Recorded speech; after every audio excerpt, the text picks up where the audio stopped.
And we are live. What is up, everyone? Welcome back to my live stream. My name is Tyler. Hey, just want to say a huge thank you for you taking the time to hang out with me tonight to learn some hacking stuff together. Do want to let you know I am live on 3 different platforms, so you can join on whatever platform works best for you. I am live on LinkedIn and YouTube under the name Tyler Ramsby. Just search for my name, you'll be able to find me. And on Twitch, if you go to hacksmutter.live, it should redirect you to my Twitch page. So join me on YouTube, LinkedIn, or Twitch. I will also be doing my best to monitor the chat in all 3 platforms. So if you have questions as we go, or career questions or pen testing stuff, feel free to shout it out and I will do my best to keep my eye on the chat. Want to say a special hello to those of you who have hopped in chat. We have Default Sec, we have Horizon Summit, we have Meru Can Fly, if I'm saying that right. We got Kelvin.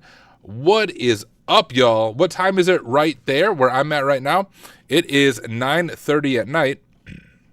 Let me make sure I'm not missing anything over on LinkedIn. I know we have quite a few viewers on LinkedIn right now, but I don't see any comments. So, hey, y'all, thank you for joining. Don't know how long I will be on for this evening, but my goal is to knock out 2 labs. I want to do a lab from Pwn Labs, and then I noticed TryHackMe just dropped a brand new room today as well on WebSockets, which I'm just not great at pen testing WebSockets, so I want to learn that myself. So 2 labs I want to do. I'm going to start recording for YouTube, and then we will dive into it. Get my YouTube voice ready. Here we go. Hey, what is up, everyone? Welcome back to another video. In this video, we are going to do another lab from Pwn Labs, specifically the file upload XXE to initial access. So without any further ado, let's go ahead and dive into it. One kind of advertisement real quick. Hey, if you've never heard of Pwn Labs, you need to check it out. This is the best platform, hands down, if you want to learn Azure, AWS, and GCP pen testing, and I really do mean that. There's other platforms that offer similar things, but none of them come to the level of quality that you find on Pwn Labs or the affordability that you have on Pwn Labs. There's over 30 completely free labs. You can sign up with the free account right now and do those, and then a premium subscription is only $20 a month or $200 a year, which will give you access to everything. This one right here, I believe, is a premium subscription lab. So if you do not have a premium sub, you will not be able to follow along, although you can do it vicariously through me, and it'll be like, hey, we're sitting down together, I'm sharing with you my subscription, and I'm walking you through this lab, and we're doing this lab together. So let's go ahead and get our notes set up. We have file upload XXE to initial access, so it kind of gives us a hint of what we're probably going to be doing, but let's not get ahead of ourselves. We'll just call it file upload XXE in our notes, and let's document some of this information. So we have our IP address here, so we'll just go ahead and say our target. That's our initial target right there. We'll make that H1, and let's see what our scenario or scope information is. So keen to diversifying their business, Huge Logistics has recently launched a new data and analytics processing unit to service new and existing customers. The development time was working under significant time pressures due to deadlines set by upper management. Dang upper management. Can you perform an assessment of their new data processing system and show why security should be backed into should be back into the development process? Yeah, at least I think we can. Let's give it a shot. We'll type in our scenario here, and we are given that initial IP. I'm guessing there's a web server running on it, but let's do our due diligence and begin by scanning the IP. It is a public IP, so we should be able to hit it. Oh, do I need to jump? Maybe I do need to jump on the VPN to be whitelisted. Let me jump on the VPN real quick. VPN, what is my user on here? Jeez, I don't even know. Is it Tyler Ramsby?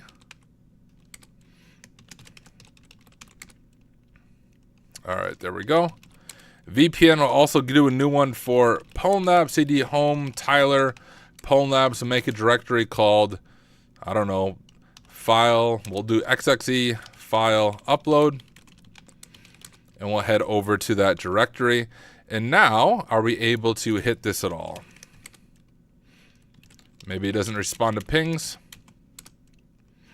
Okay, no, it just doesn't respond to ping, so that's fine. So we'll do rust scan -a, we'll drop it in there, and then I want to pass it over to nmap, with that flag. What this is doing is going to use Rust scan first to scan all the ports on our target host, and whatever open ports are there, it's going to pass it over to Nmap, and Nmap's going to run the -A flag on the open ports. If you're new to Nmap, that just means, hey, throw all the enumeration scripts we can at whatever ports are open so we can get as much information as possible. But we do see right away we have a web server open, so let's go ahead and get Cato open.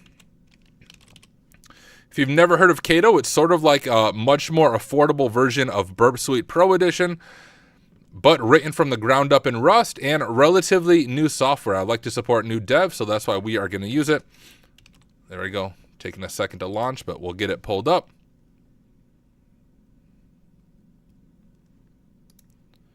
In the meantime, how's this going? Still doing its thing, so I guess while I wait for Cato, which it doesn't usually take this long, we'll give it a second, but we'll just navigate over to this website and see what is on it. So Huge Logistics, your data, our responsibility. Efficient storage, seamless logistics, our commitment to your data. And let me get this started. I'm going to go ahead and create a project, and we'll call this XXE file upload, just so we start from scratch. And I'm going to throw that over to the side, throw Firefox over to this side, and we'll just leave forwarding off for now, but we'll look at what we have. So they handle a large volume of data and documentation related to supply chain, tracking, shipping, warehousing, and more. We've created this service in order to save storage space, blah, blah, blah, blah. So all of those are static links, although we do see an upload page. And knowing that it's called file upload to XXE, we can kind of guess what we might be doing, but we'll go ahead and test a few different things and try to manually discover what is going on. But let's go ahead and grab a screenshot of this. Guys, I'm still not over that cold I've been having for 3 weeks now. Let me get my screenshot tool open. People often ask what I use for screenshots. What I use is a program called Lightshot. So we'll go ahead and grab a picture of this, copy, and paste. My first question, it says PDF, DocX, PNG, and SVGs are allowed to be uploaded. And what does it say to do? Upload your essential official docs to ensure secure storage and obtain a shareable link. Your logistics and data warehousing company's crucial files are in safe hands. Files undergo a security evaluation, so something's processing the files when we upload them and are parsed to scan and extract metadata. So let's go ahead and give it a shot. If I just find a random image, so can I open image in new tab? Let's download this image, and yeah, we'll just save it to downloads. That's fine. What if I upload this image and we also watch it with Cato to see what the request looks like? We'll go to Browse, Downloads. There's that one right there. I'm just going to turn on queuing, and we will click Upload. All right, so I already see what seems interesting. This endpoint right here is a Lambda function. We know that based on what it looks like. Lambda in AWS is like their serverless code that processes things, which you can actually perform XXE and SSRF attacks on. Let's send this over to Replay. Oh, this is just an options request, so it's not going to be super helpful for us. Let's forward that. And now here's the request I'm really interested in, is this post request. So let's grab this post request. We'll turn off intercept for now. And I just want to look at this post request. So we're doing a post request to this endpoint, which is interesting. I'm going to grab that for our notes. Uploads to be processed by a Lambda function. We'll put a question mark there because I'm not entirely sure how it is processing that. Hey, I'll answer a question real quick from YouTube. YN said, if you were trying to get into cybersecurity as fast as possible with no experience or degree, what would you do if you were starting from scratch now? Well, I got a degree is what I did. That was kind of my goal. I needed to pivot careers, and I knocked out a bachelor's to WGU in 7 months while working 2 full-time jobs with kids. So it was a grind, but that's what I did. A degree does open up a lot of doors. If you absolutely cannot get a degree, I would say go through a platform like Hack the Box Academy's bug bounty path and try to do some bug bounties or CVEs. If you can get a CVE on your resume, that will really help you stand out. CVEs aren't as difficult to get as people think. I have 9 of them, and I am by no means an elite hacker. So if you just get basic web app pen testing skills, you'd be able to find some CVEs, and I think that would help you land a security job.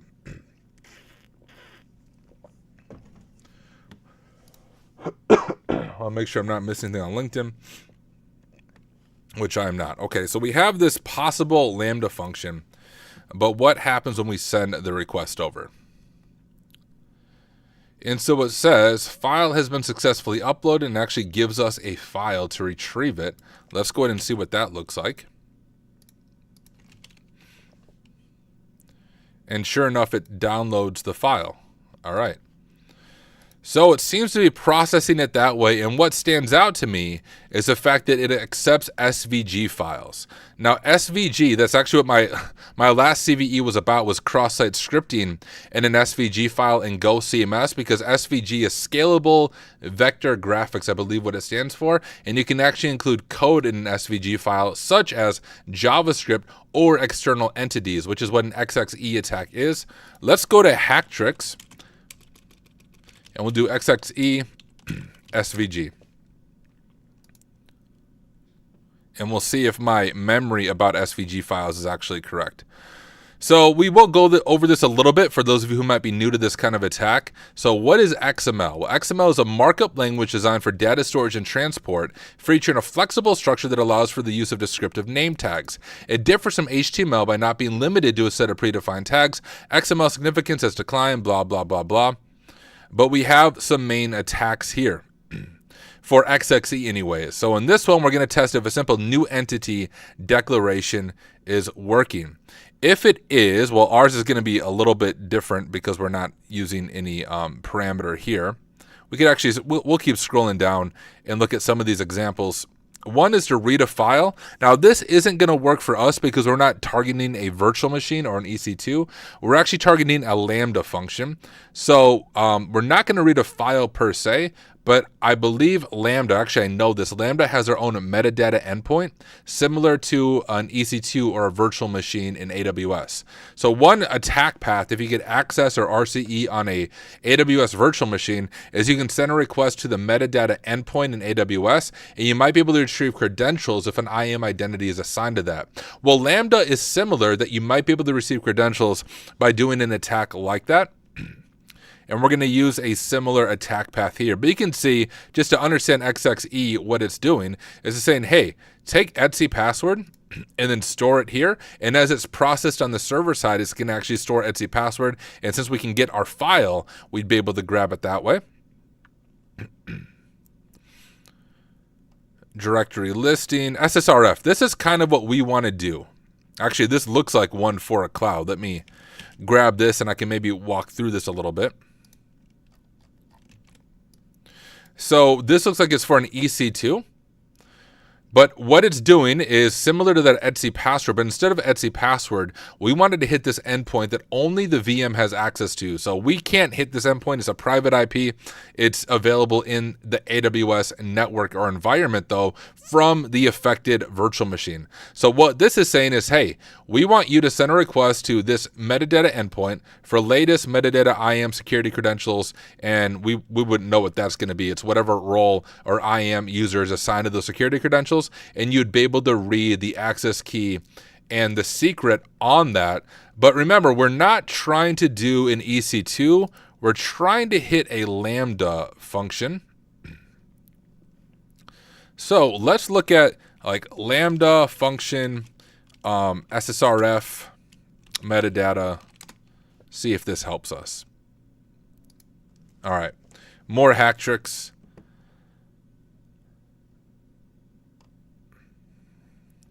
So some information on metadata. I want to see it for specifically Lambda, and maybe I just missed it. All right, here we go. In this case, the credentials are stored in environmental variables, so to access them, you need to access something like proc self environ. Moreover, in addition to IAM-CRES, Lambda functions also have event data that is passed to the function when it is started. The data is made available to the function in the runtime interface and could contain sensitive information like inside the stage variables. Unlike IAM credentials, this data is accessible over standard SSRF here. And I realize I'm missing some questions on YouTube. Let me jump over to YouTube. Maroon Can Fly. Hey, Tyler, can we get a copy of your notes? I do have some notes in the WorkSmarter Discord. I believe they're pinged in the Hack Smarter channel. Last Pain said, is it possible to create an EXE that reverse connects with TCP to trigger an RDP connection? Is there any tools like that? Not that I'm aware of, but there might be something that I just don't know about. Wyan said, what do you think makes a great hacker, and who is the best hacker you've ever seen? I don't know. What makes a great hacker is simply curiosity. Hacker, pen tester, whatever word you want to do. It's just curiosity, being curious about how things work.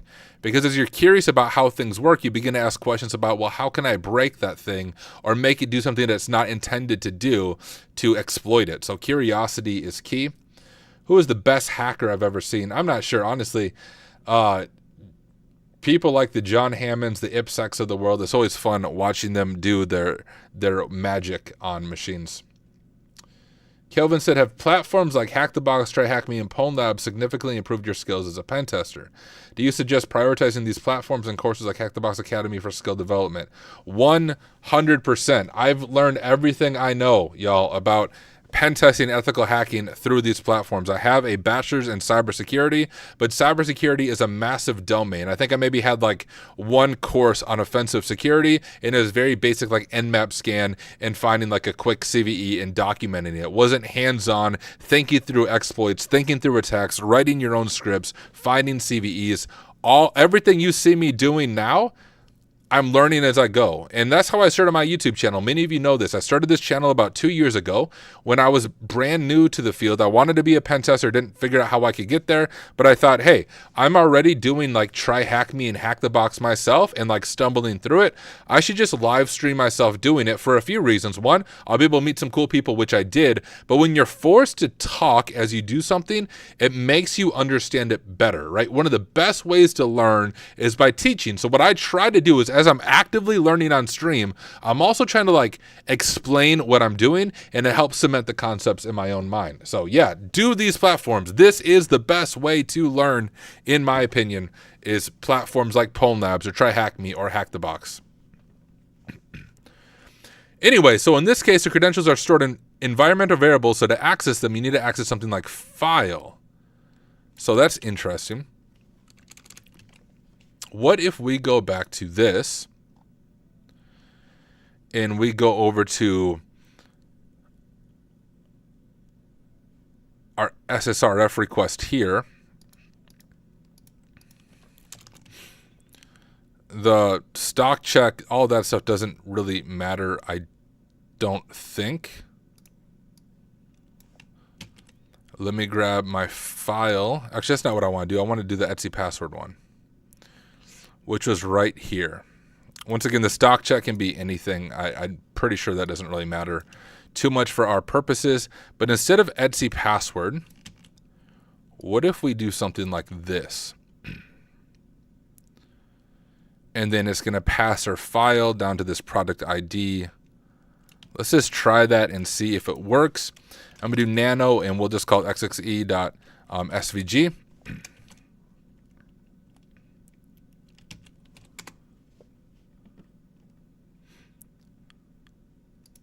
And let's just give it a shot, I suppose. We'll go over to wherever this is. Browse. I'm going to go to Home. Pwn Labs, file upload,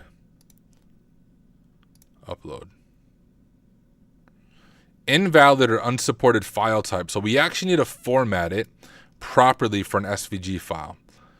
So I can't just drop XML. So we have to just get the right SVG file here, which this might work. What's this doing? Okay, similar to this.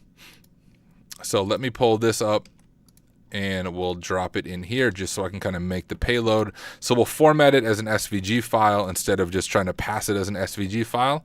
And we'll pass in our file parameter here. and maybe this is actually what we're trying to do. I was getting distracted by XML. Nano xxe2.svg. Let's see if this is what I was doing wrong, ladies and gentlemen. Browse, this one, open, upload. Ooh, unsupported file type. So that one doesn't work either.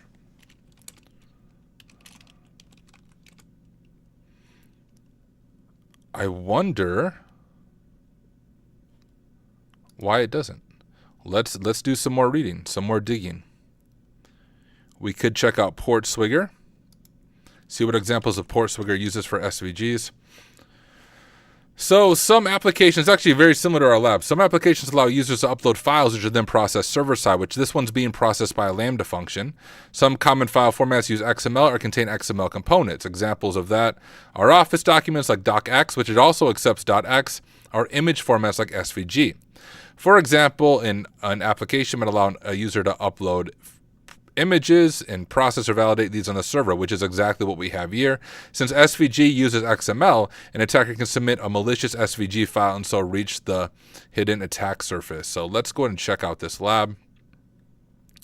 Not honestly to do the lab, but the cool thing about Portswigger is we can just quickly look at the solution. I just want to see what their payload looks like here. Let's copy their payload, and I'll try something similar, nano xx3.svg, and we'll paste that in. And actually, I need to modify that so I can grab the proc environ and see if we can grab those environmental variables. So we'll just jump over to File, and we'll replace etc host name, since once again we're targeting a Lambda function. So it's a little bit of a different attack. So let's try this now.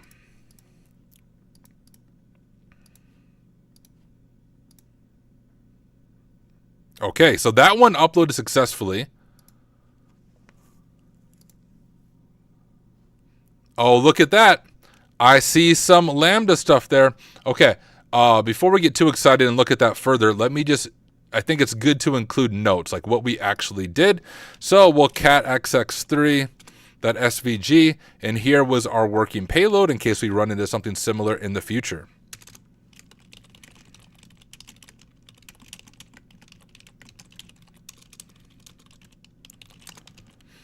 All right, so it's that, and we'll just change that over to code.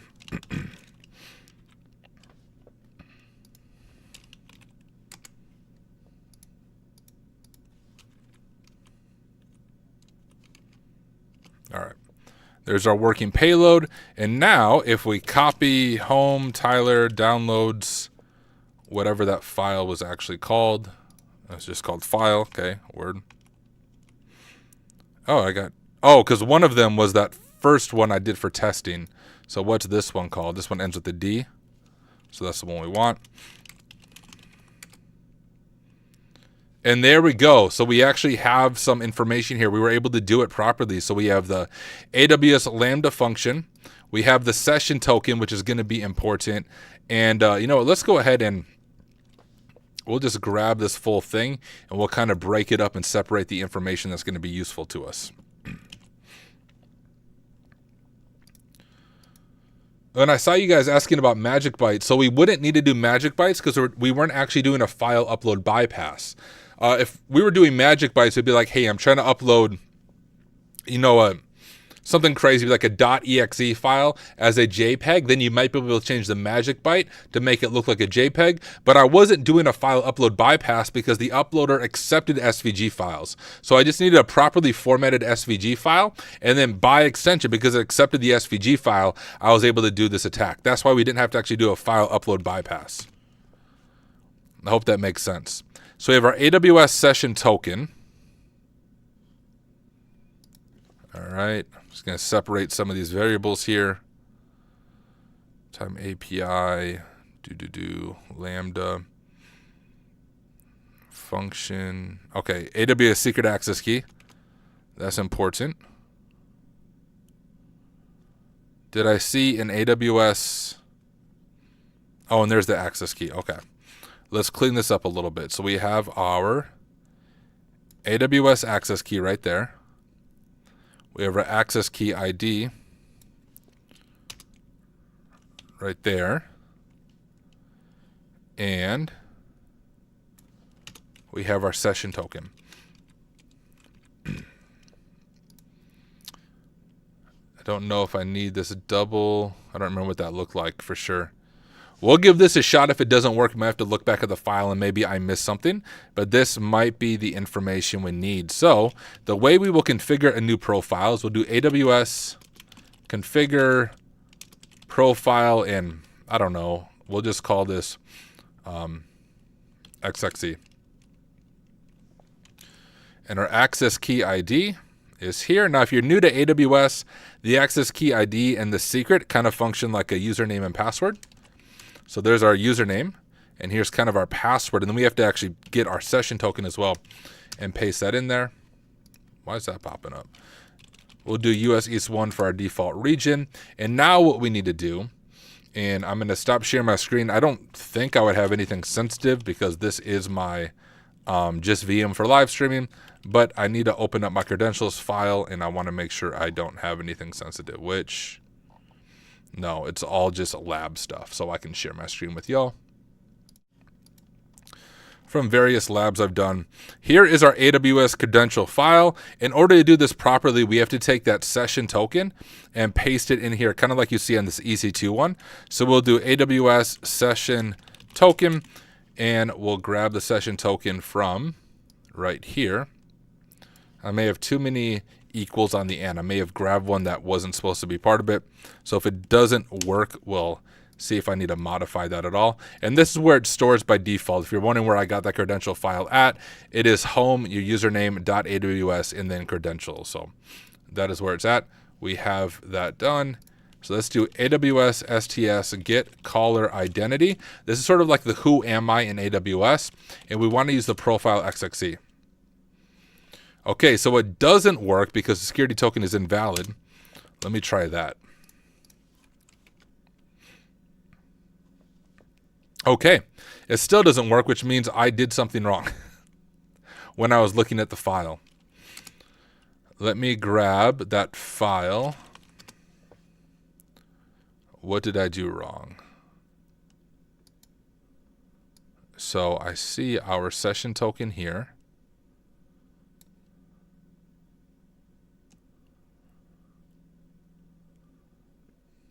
Which I do think it only needs one because I think the other part, it might be part of the variable it's passing. Log stream. Gosh, I thought I did everything else right. Lambda function name. Default region, US West 1. That shouldn't matter. AWS secret access key. Oh, I see what I did. I copied the lang, I think. You see the language part of it? I think I copied that language part into my access key. I think that was my mistake. Let's see if I'm right. Yeah. You see the lang there? Let's fix that and try it again. Oh, we'll go over to here.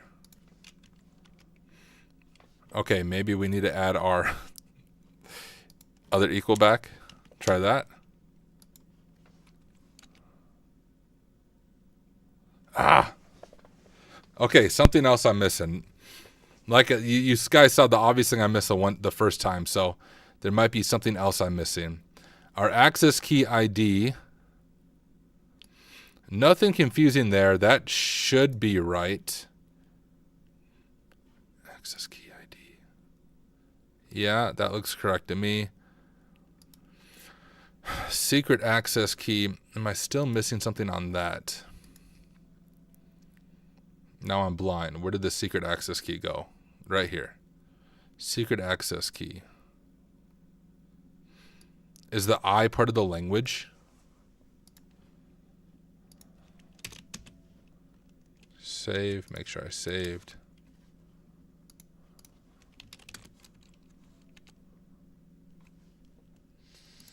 Come on.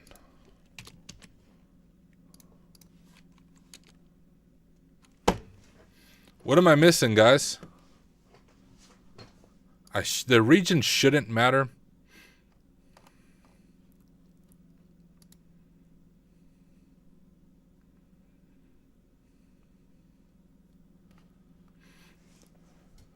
What the heck? Here.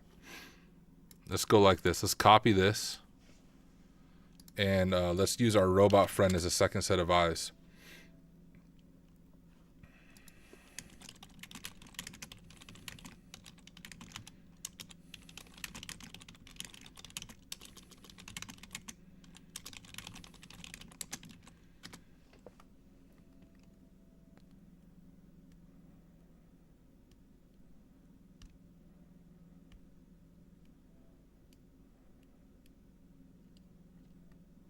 Okay. So what I want to do, I want to try to do AWS configure profile XXE2 and literally just redo it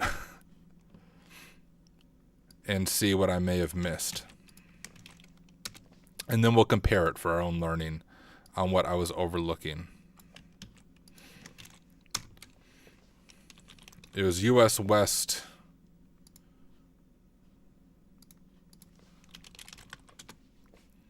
Like I said, the default region shouldn't affect us for authentication, I don't think, but it is US West 1. So we'll do US West 1. And now we'll do mousepad. Well, actually, I think mousepad's already open.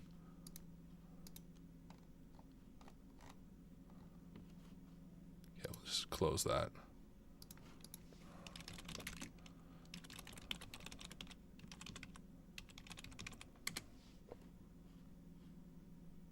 Oh. Mousepad home, Tyler, AWS. Credentials, right? It's blank? What's going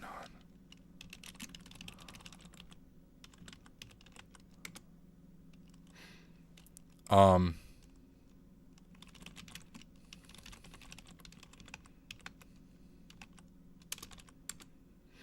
Okay, that was odd.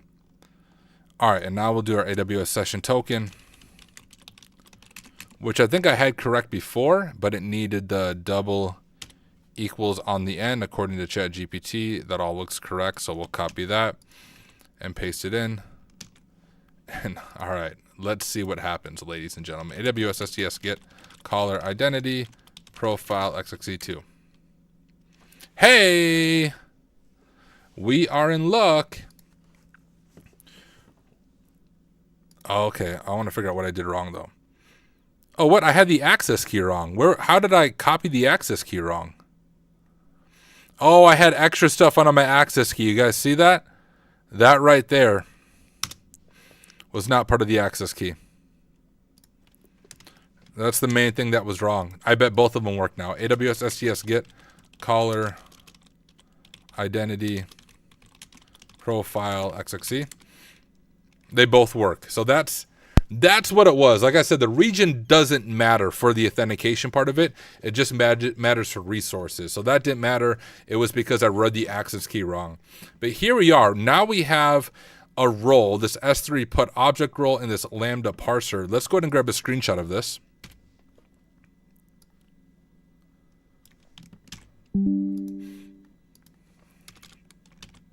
All right, so we have access to that. Now we can try to enumerate some of our role. And the best way to do that is, well, I am role enumeration AWS. Because I always forget the syntax. And of course, there's a blog by the greatest pen testing firm, Rhino, and we have Hactrix Cloud. Let's see if this one will help me. We could also brute force it that way. Oh, that's in the actual console, so that's not going to be super helpful to us. That's kind of what I'm looking at. So we have our role. Let's look at roles. Let's try this one. Underneath list roles. So we want to pass it the role name.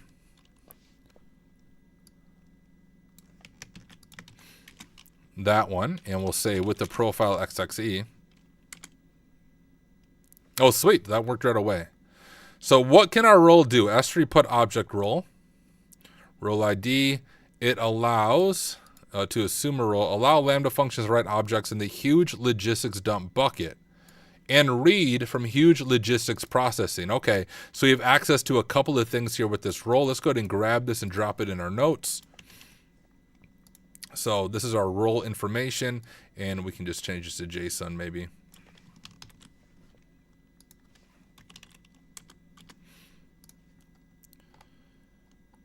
And so we can write the huge logistics dump. So that must be where it's uploading those files. But we can read from the huge logistics processing bucket. So let's see what is in this AWS bucket. And the way that we can do that is AWS S3 LS for list, S3 again, drop the name of the bucket, and then give it our profile of XXE. And sweet, we have this temp IT bucket. Let's see what is in here.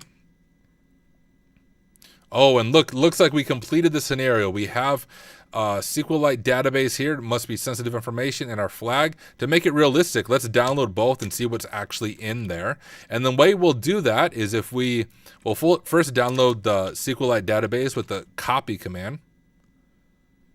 And we'll do the data service SQLite. We'll just copy and paste that since I have a bad habit of doing typos, as you guys can see, and we'll copy that. We might be able to just cat it out. And yeah, so we can at least see what is in the table, and it looks like we have some credit card details of different customers. So obviously a bad day for them. And let's go ahead and get our flag so we can officially complete the scenario. Flag.text. And there is our flag. We'll go ahead and copy that. Open up Pwn Labs. I think I probably have to re-authenticate due to the session stuff. Let me verify I am a human being, I promise. And we can drop the flag in here. And there we go. We have successfully completed the scenario. But for those of you who know Pwn Labs, we're not done yet. Let's look at the official walkthrough. Let's see if I did anything differently. And let's see if we can understand some of the real world context of this. So let's go through this real quickly. So we've already kind of went through the real world context. So one thing that I will add is I have seen this multiple times in real pen tests. Probably the coolest case of XXE working was, if I could pull it up, Hacktricks.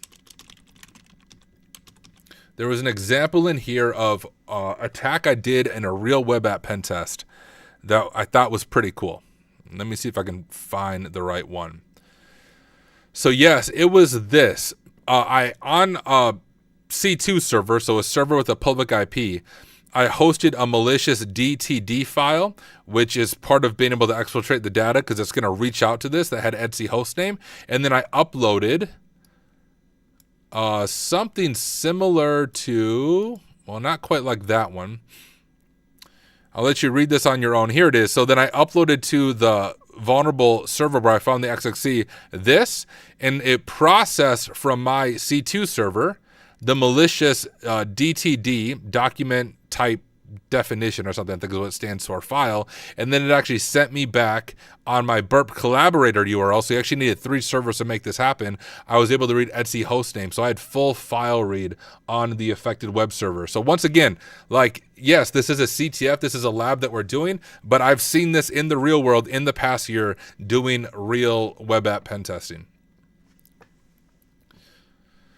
So starting with Nmap, that's what we did. We saw port 80 and we logged into it. Yep, we did all that. We found the file upload and we played around with that ourselves. Took me a little bit to get a working SVG file, but I eventually got it.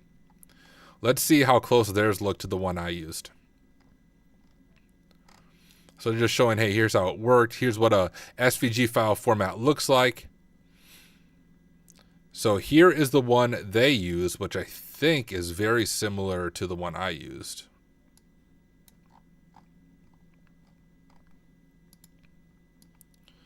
Mine was just more on a one-liner, but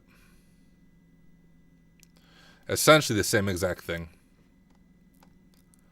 Upload the file. Yep, we got those creds once I figured out how to actually read it, thanks to ChatGPT. And then a next step, could use a tool like AWS Enumerator to identify our permissions by brute force. However, we already know about the roles, so let's enumerate that first. And I'll actually show you guys. Let me show you a way you can do, if you don't know your IAM permissions, you can brute force it. It's noisy, so you wouldn't want to do it in like a red team engagement, but you would be able to do it in a pen test because it's okay to be noisy. What we could do is use something like Paku, and we will do a new session, and we'll call this session, we'll just call it XXE, and we will set keys, or import keys rather, import keys XXE. And now if we search IAM, we could run IAM brute force permissions.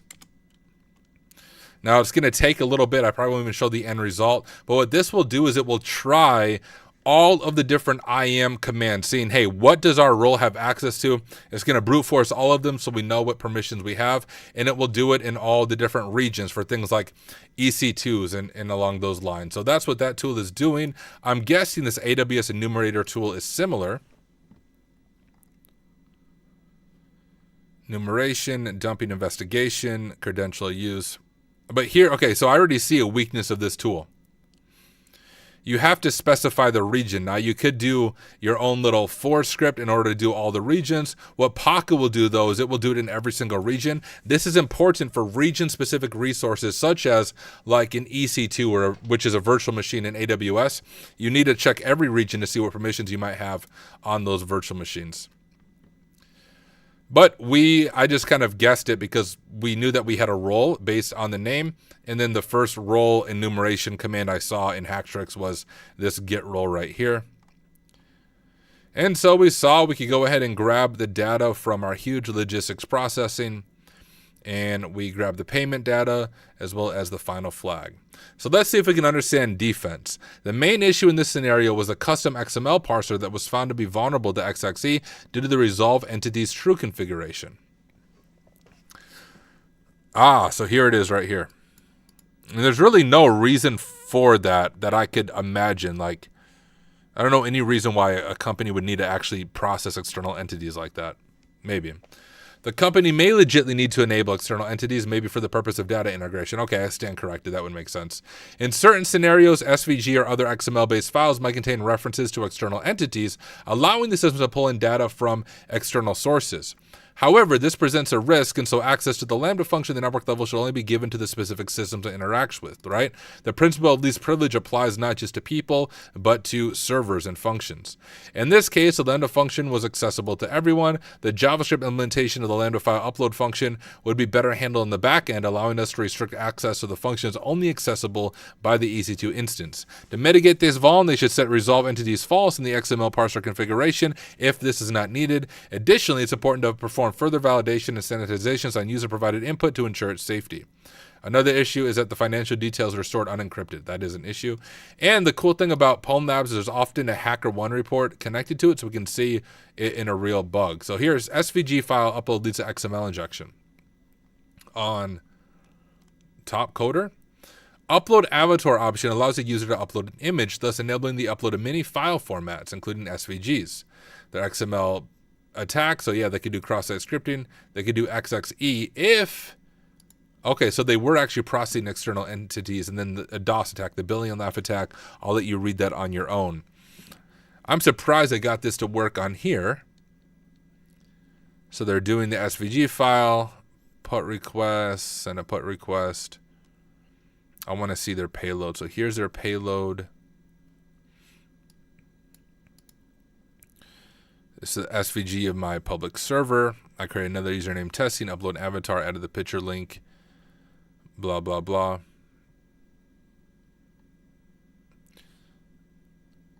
I wonder what they got for their bug bounty.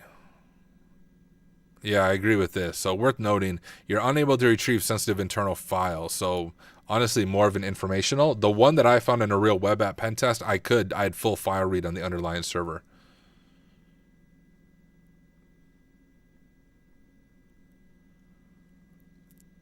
But no, that's full-blown LFI. If sometime in the future the company decided to store sensitive info in the bucket or decided to move the images to some other server, then sensitive info can be fetched.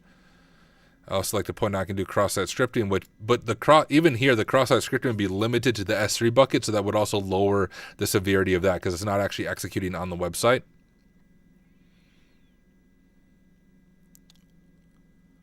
Should run directly on the client browser.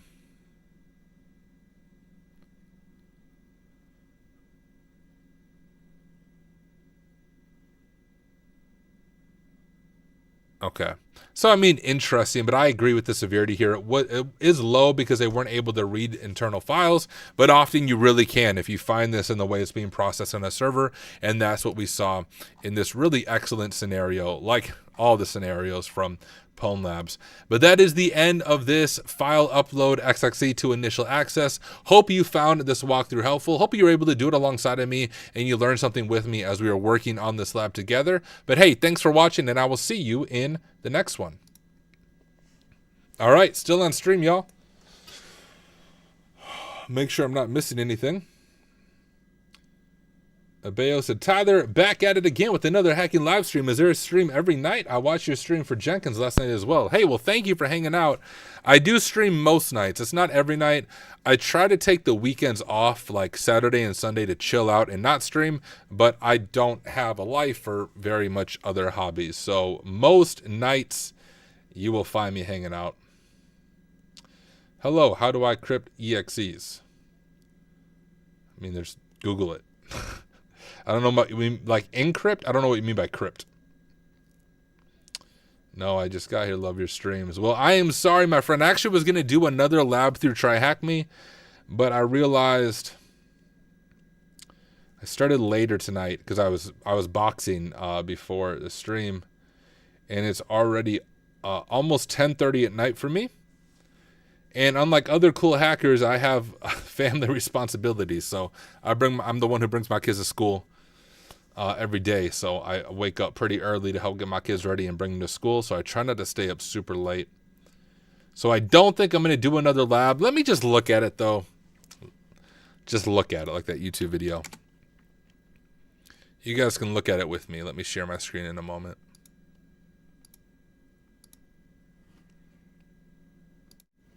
There's this lab that just came out today, this request smuggling WebSockets. Let's just see how long it is, because I thought it would be a fun room to do.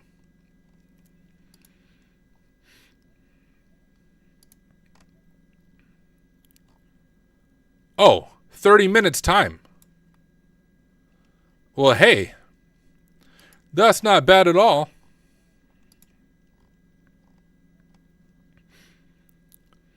The other challenge is, can I do this with Kato or not? Or do I have to use burp?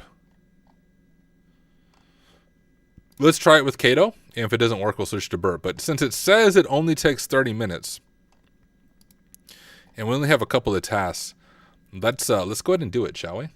Let me join room. We'll start the VM. And let me switch my VPN.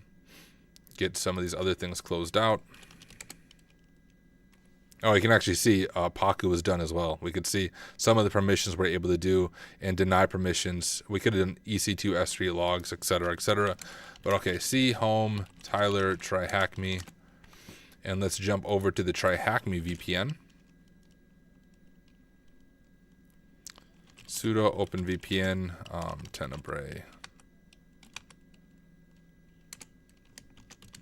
I think this is the TryHackMe one. I hope so. And actually, I want to do this. I need to switch some things around real quick. Hold up. I'm going to stop. Whoops. Stop sharing my screen. I want to log into TryHackMe on Chrome just so I'm not proxying all the requests. On Firefox, I just want to put our target in Firefox as we proxy it. So give me just a second, y'all. I have to find all the buses in the pictures. All right. Thinks I'm a hacker.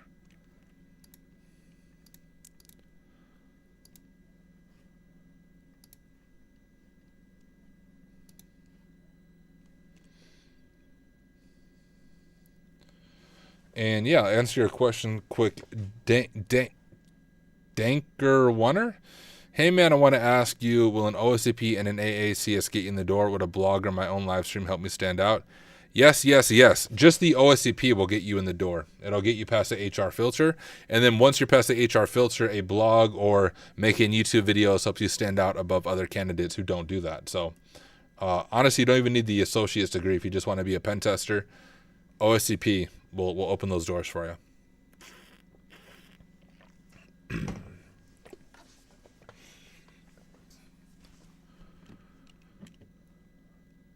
What about ECPPT? So, I mean, like, that's much more junior. I don't think you'll be able to land a pen testing role, at least with that cert alone. OSCP is still the gold standard. That or PMPT are going to be kind of your kings for getting your foot in the door. Okay, I think this machine is ready. Freaking thing is squealing. I'll be right back, guys. I got to fix something.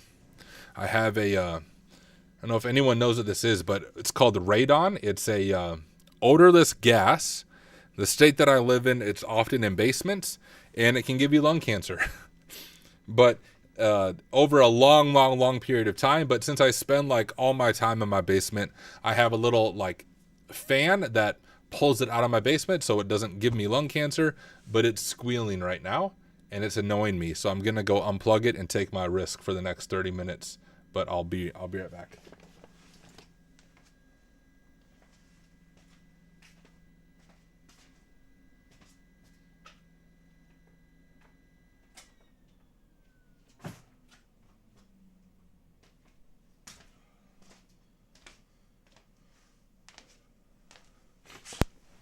All right.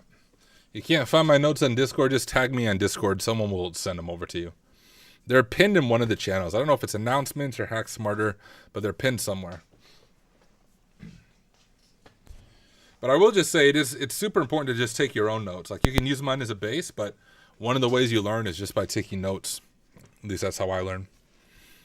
I take notes on every machine I go through.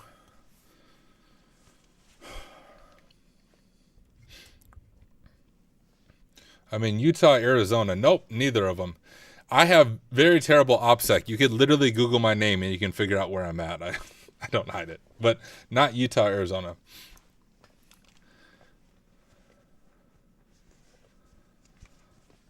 All right, y'all. I'm going to start recording for YouTube, and we'll jump into this lab, and we'll see how it goes. I obviously haven't done it. I'm going into it blind, and it's rated as medium. Hopefully I can figure it out. Hey, what is up, everyone? Welcome back to another video. In this video, we're going to go through one of the new labs in TryHackMe about request smuggling, but with WebSockets, something I just don't have a whole lot of experience with. I see this occasionally on a pen test, but honestly, I'm not even sure how to fully test WebSockets. So I'm really looking forward to going through this room with you.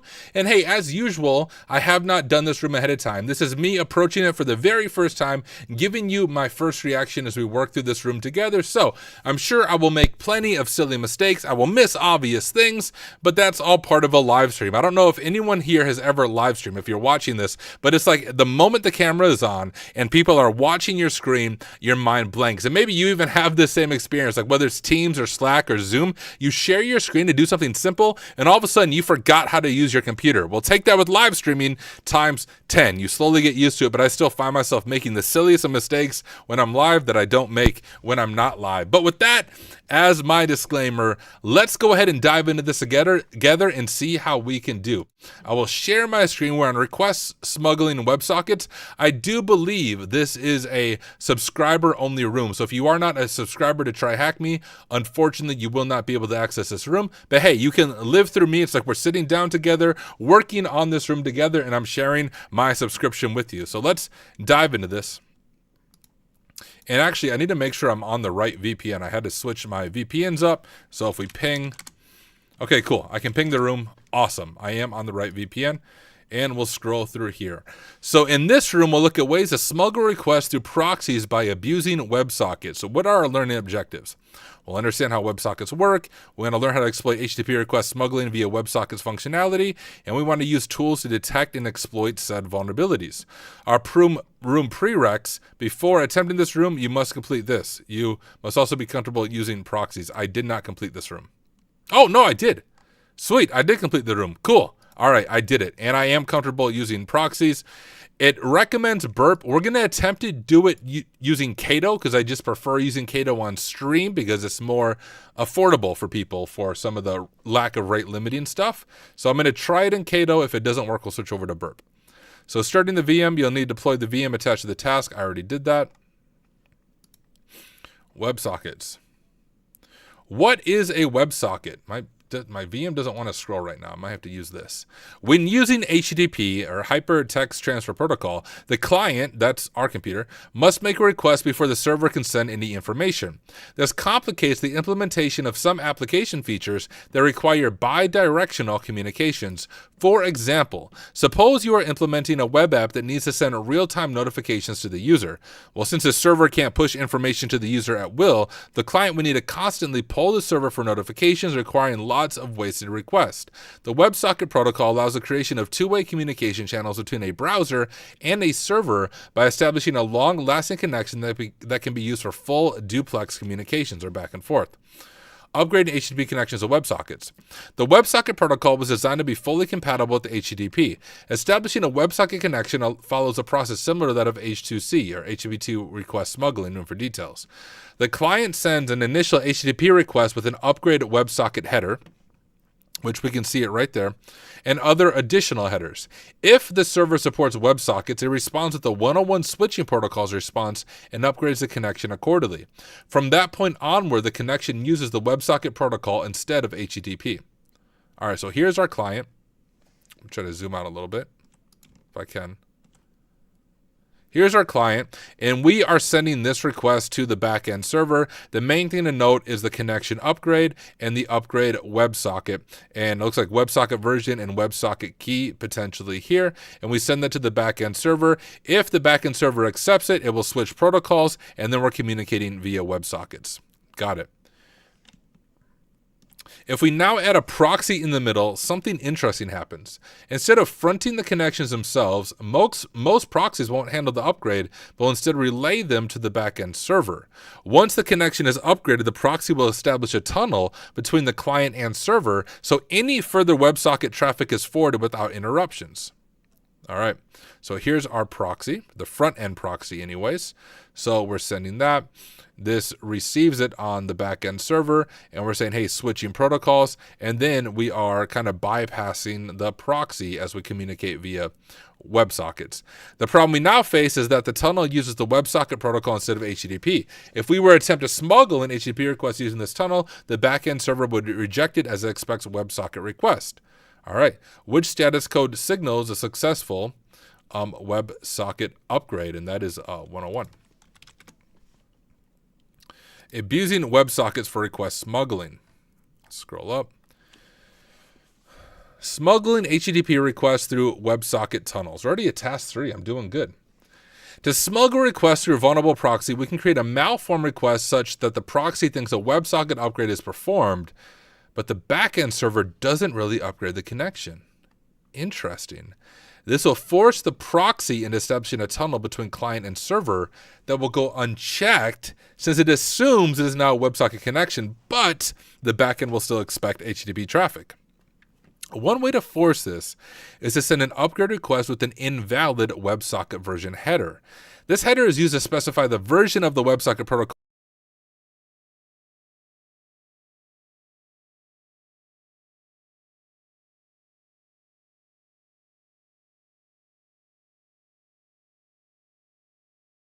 in upgrading the connection. If we send an unsupported value for the SEC WebSocket version, say that 3 times, the server will send a 426 upgrade required response to indicate the upgrade was unsuccessful. So here's our version of 777. It says, yo, upgrade required, and WebSockets doesn't work. Some proxies may assume that the upgrade is always completed regardless of the server response. So that's kind of the vulnerability. This can be abused to smuggle HTTP requests once again by performing the following steps. So the client, that's us or the attacker, sends a WebSocket upgrade request with an invalid version number. The proxy forwards the request to the backend server. The backend server says, no, you got to upgrade properly, my friend. So the backend remains using HTTP instead of searching a WebSocket, but the proxy's confused. He's like, yo, he sent it. We good, right? Like, I don't need to stay in the middle anymore. The proxy doesn't check the server response and just assumes, you know what happens when you assume the upgrade was successful. Any further communications will be tunneled since the proxy believes they are part of an upgraded WebSocket connection. right? So here it is. We're sending our invalid WebSocket version, and it's receiving it, and it's like, no, that's not right. That's not right. That's not right. But the proxy's like, hey, we good to go. I saw the word WebSocket. Let's do our fake WebSocket and do our request smuggling. It's important to note that this technique won't allow us to poison other users' backend connections. We'll be limited to tunneling requests to the proxy only, so we can bypass any restrictions imposed by the front-end proxy by using this trick. I would love to look this up on HackerOne when we're done to see if there's any HackerOne bugs about this, because this is quite unique. So bypassing proxy restrictions. Let's check the application here. This application is behind a varnish proxy with a vulnerable config. Our objective is to retrieve the value stored in flag. So let's just go to it. We'll go here, here, throw it to the side just so it's easier. And if we go here, we'll go ahead and intercept it and see what the request looks like, right? It says 404 not found, Guru meditation. We do see some information about the backend server, which this would be maybe an informational that you would report. We don't have version information, but this is how an attacker, y'all, can use an informational vulnerability to make it a little more severe. We have informational that this is the Varnish cache server, and maybe we could Google and find this vulnerability about the Varnish cache server, where if it didn't return that information at all, where the attacker wouldn't even know there's a hidden file on flag or whatever, if that makes sense. We'll go ahead and turn that off. I'm going to zoom out a little bit. But at first attempt, we try to access flag, we're presented with the following message, which we are. The error message was sent by Varnish the proxy instead of the backend application, which should be interesting. If we try accessing another non-existent resource, the error message presented will be different. Oh, interesting. So you can see whether or not it's real. Please subscribe. Not found. Flag gets that. So that's how we know the file does exist on the back end. Luckily, there's also a WebSocket endpoint we can abuse at Socket. Let's send the following payload to try to smuggle a request for the flag inside a broken WebSocket connection. What if I just do socket right away? Does this do anything? Can upgrade only to WebSocket. So I see we're doing our get socket to switch it over to WebSocket, and then essentially we're bypassing it. Like if we go up to our thing here, the proxy, the Varnish or whatever it's called, thinks, hey, it was successful, so it's getting out of the way. And then we're going to try to hit the flag endpoint. So I kind of understand what's going on here. Let's do this, turn on forwarding. We'll grab this, and if I just go like this, something along those lines, I'm going to send that over to replay and just see what happens.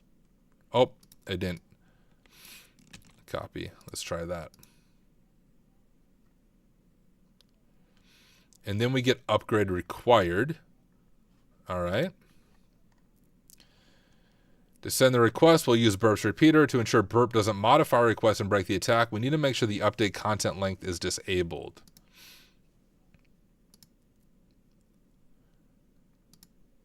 I don't know if, is this automatically updating it?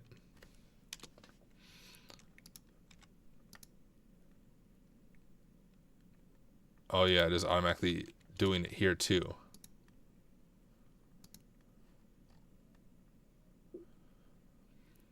Because, can we disable that in Cato? I bet we can.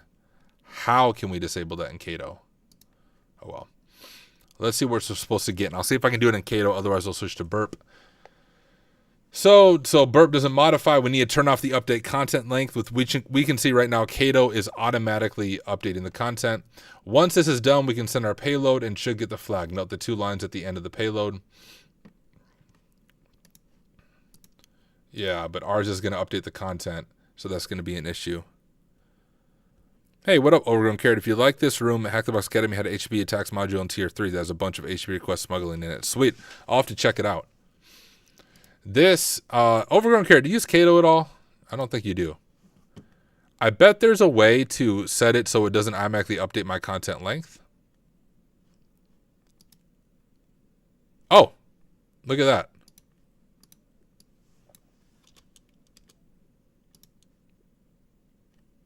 Boom, I figured it out. So in Kato, it is right there. Super easy. Options, update content length, and we were able to grab that flag. Let me copy that flag. Good job, Tyler. Thanks, Tyler. Thank you for the kind words, Tyler. Let me just drop the flag in, and then we'll keep reading. All right. What if the app doesn't speak WebSocket? Note that some proxies will not even require the existence of a WebSocket endpoint for this technique to work. All we need is to fool the proxy into believing we are establishing a connection to a WebSocket, even if this isn't true. Look at what happens if you try to send the following payload. Be sure to add 2 new lines after the payload and burp.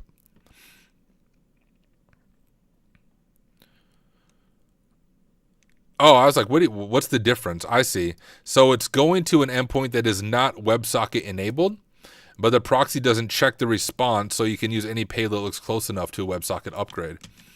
Interesting.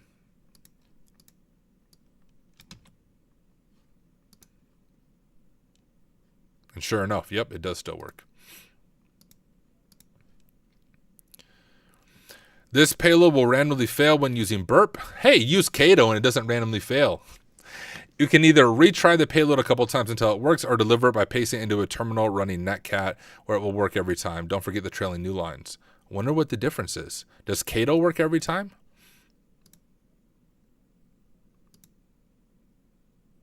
Yep. Kato's officially better than burp. Works every time. Try Hack Me needs to create a room like introduction to Kato, guys. Kato is really cool, primarily because of lack of rate limiting on stuff like Intruder, but they've added a lot of really good updates to it, and they're constantly updating it. And the free version I think is better than Burp Suite Community Edition in a lot of ways. It's not yet to Burp Suite Pro Edition, but Pro Edition costs $400 a year. You can get a Kato Pro Edition for, I don't know, $10 a month or something along those lines. That's what I have as a Pro Edition. But even with the free version, you have a lot more features than Burp Suite Community Edition. Defeating secure proxies. So upgrading our proxy. So far, we've been working with the proxy that won't check the web server's response to determine whether the WebSocket upgrade was successful. And this task will replace the vulnerable Varnish proxy with an Nginx proxy that checks responses before tunneling requests through a WebSocket connection. The backend application will still have the socket endpoint enabled with WebSockets, and the flag endpoint is our target. The new endpoint, new application be accessed at this IP. So I guess let's go ahead and get it pulled up. There we go. First, let's try running the payload we used in the previous task to see if it works. All right.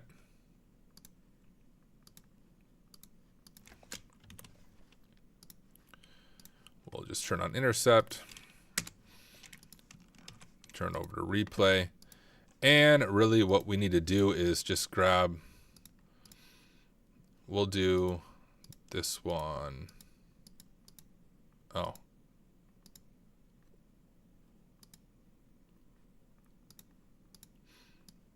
We'll try this. All they're doing is upgrading the port. So we'll just change the port to 2 and 2, and let's see if it works. Nope. We get forbidden. It does not work. All right. Although I didn't do socket, but I bet it gets the same. Yeah, same error type stuff. Notice how Nginx won't leak the flag despite a 426 response for the initial WebSocket upgrade attempt. Is that what we got? Here, let me change this to socket.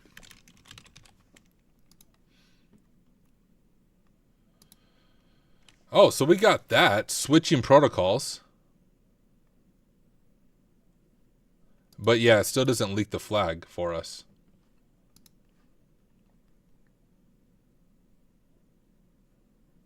So I'm getting a different response. Why?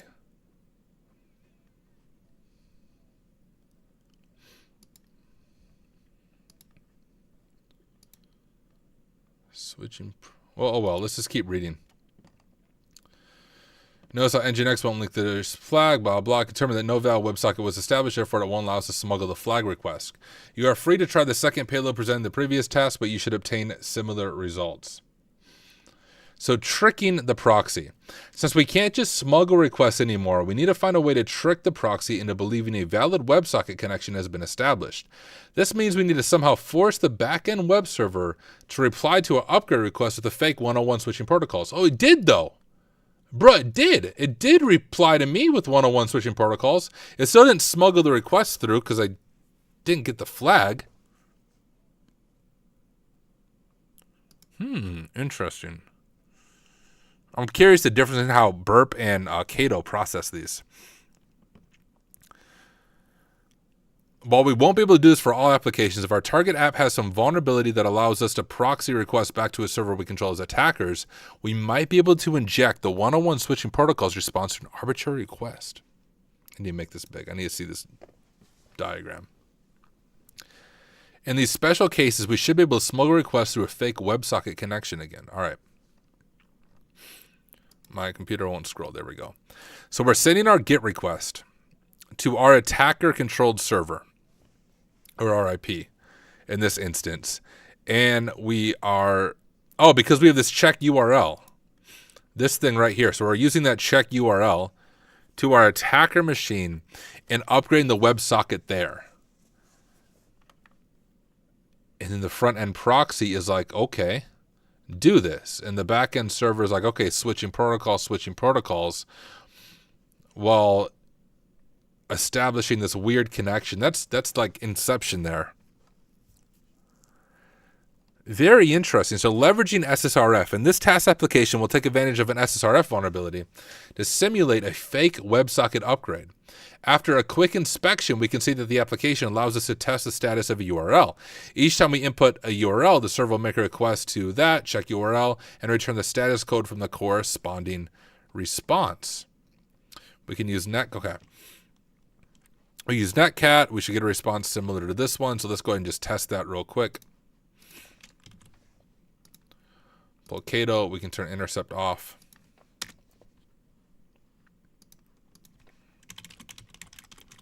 We'll do 1337 because we're elite.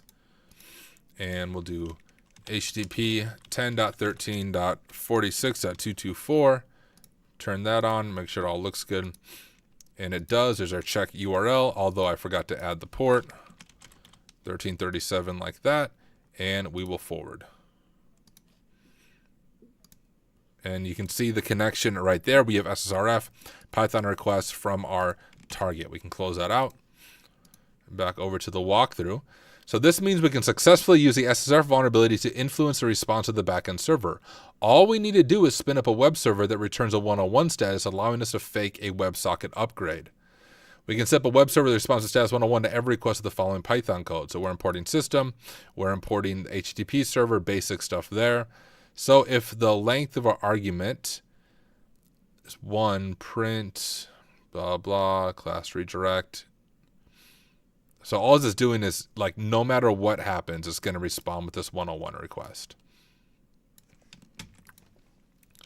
So we'll just call it nano.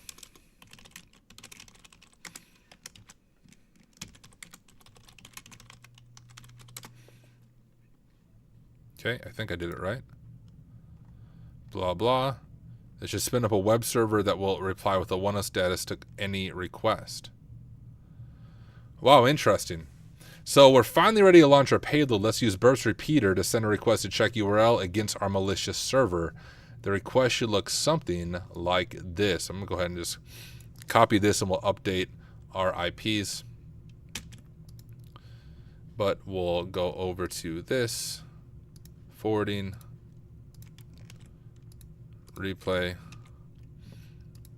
And of course, our server is going to be 10.13.46.224 on port 1337 because we're elite. And is that the correct IP? It is 8002, 8002. Okay.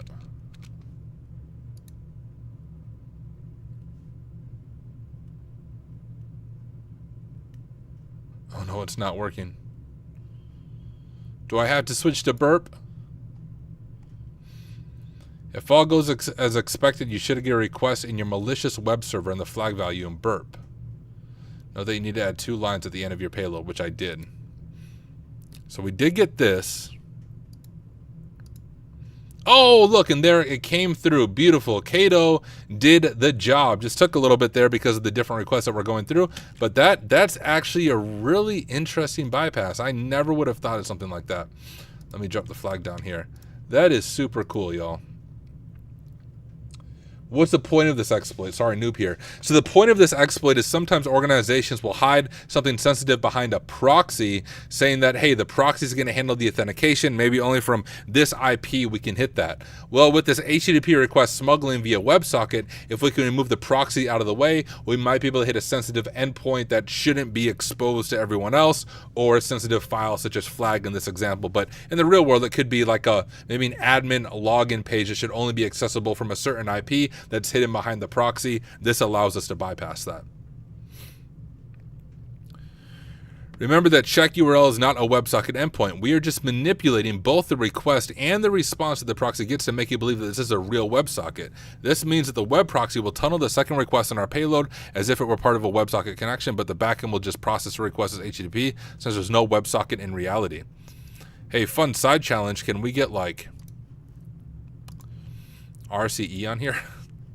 Here, I want to play around with this. Take it a step further.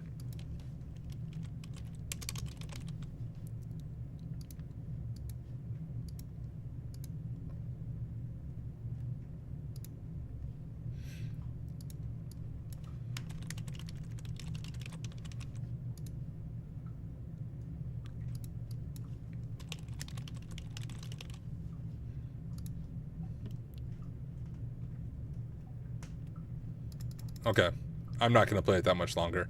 I wonder if there's some other SSRF stuff you could do that's unintended to get access. Here, do SSRF hack tricks. Let's see what else we could do and see if there's anything unintended on this that we might be able to do some fun stuff. I tried file. Yeah, I guess none of these I don't think are going to work with the way this is set up.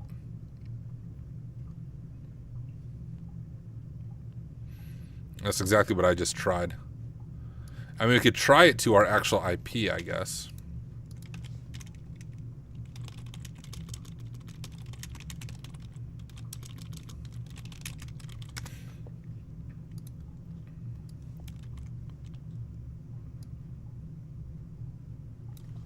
.13.46.224.1337.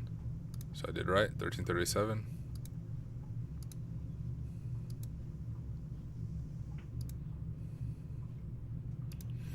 It doesn't even want to process it, I suppose, so that's not gonna work. Check URL. Here, let me copy this. Let me just. Oh, is this like frozen?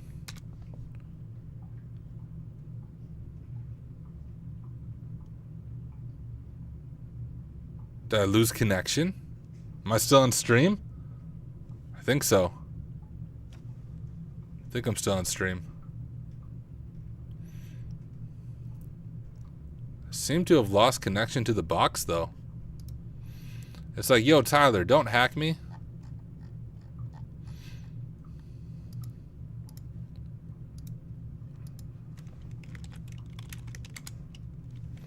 Alright, still up.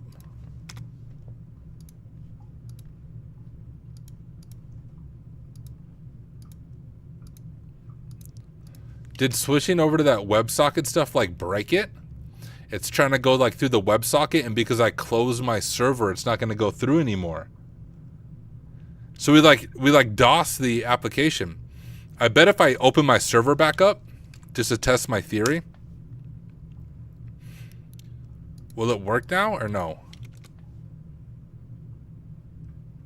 Odd. I somehow killed the server. Oh well, at least we killed it after completing the room, right? Let's just finish out the room. We'll call it a night. We'll stop trying to do unintended hacking of the room. So in this room, we've shown 2 ways attackers can abuse the WebSockets upgrade mechanism to smuggle requests through a vulnerable proxy. While this attack will only work on specific setups, it's worth exploring since WebSocket adoption will likely increase in time. And if you're interested in taking a deeper look, be sure to check out the original subject on this topic. What I want to do is let's do HackerOne WebSockets. Let's just see what there is.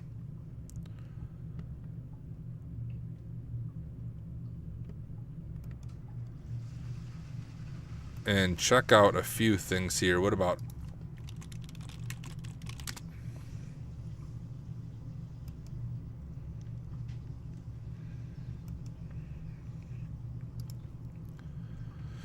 So socket commands allow sending data over WebSockets to arbitrary origins from Grammarly extension.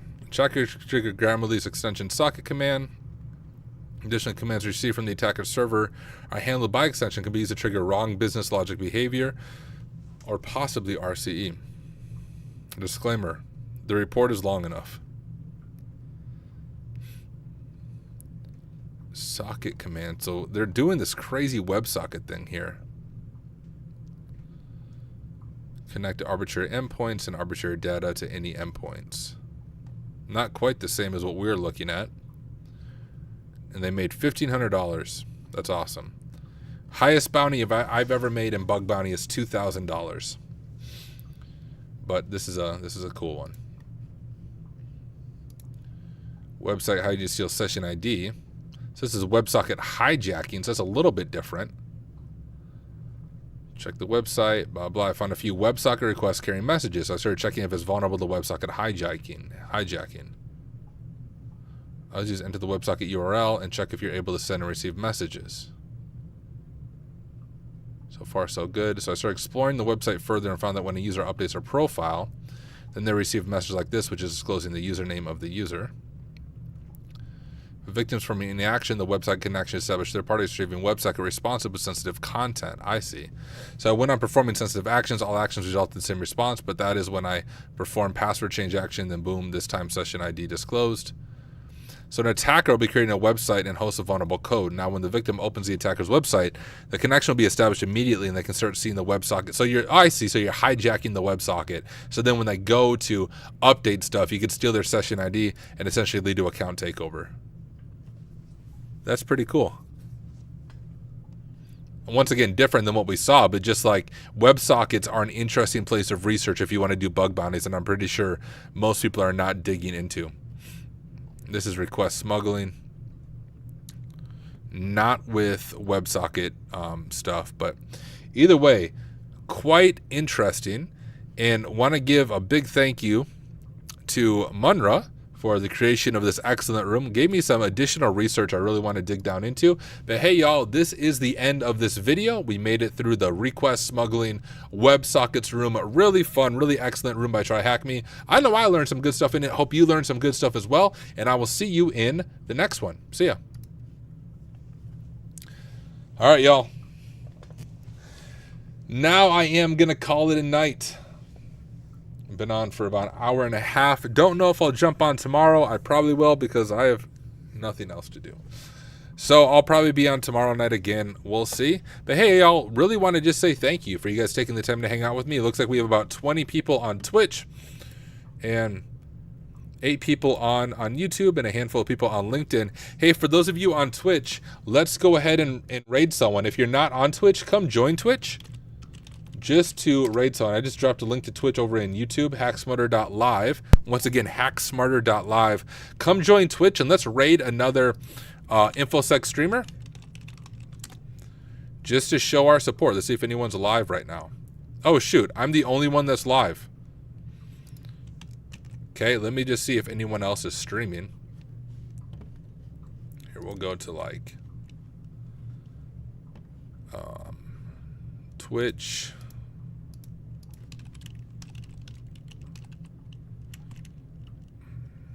Computer and technology. Isn't that the category we're in? I don't even know. Do I need to log in? Hold up. I'm going to stop sharing my screen just for a moment so I can explore Twitch real quick. Authenticated. Give me a second. Authenticated. Give me a second. Authenticated. Give me a second. Authenticated. Give me a second. Audio. Authenticated. Give me a second. Audio. Authenticated. Give me a second. Sorry guys, I didn't realize I was echoing. I'm gonna kind of sort through some stuff, see if I can find anyone that's just streaming right now, but streaming technology stuff. PC Matchmaker. I see myself here. I'll show you guys what I'm looking at.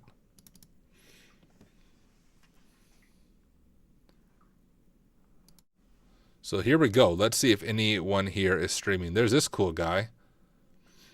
Retro computer shows. Live seismic. Man, no one is hacking tonight, y'all.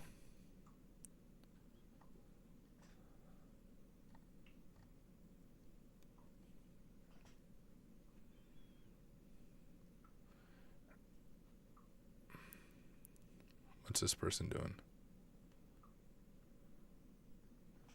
All right, well, I guess. Oh, what's this person? Computer science? What are they watching? Heißt also, addiere auf.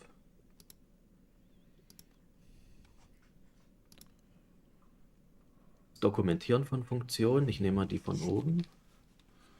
Oh, I don't even speak the language. Und Sie können hier mit dreifachen Is that Dutch? Anführungsstrichen sogenannte Dokumentationskommentare schreiben. All right, guys. Und mit Help. I guess. I'm not going to rate anyone. I don't know any of the people who are streaming.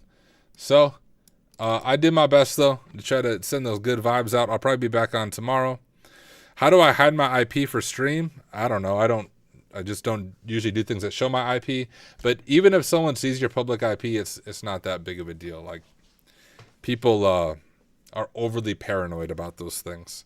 Unless you're involved with some illegal activity or whatever, someone sees your IP, who cares? The NSA is not going to kick down your door anytime soon. At least they haven't kicked down my door yet, but I also don't break the law. So there's some life advice for you. Don't break the law.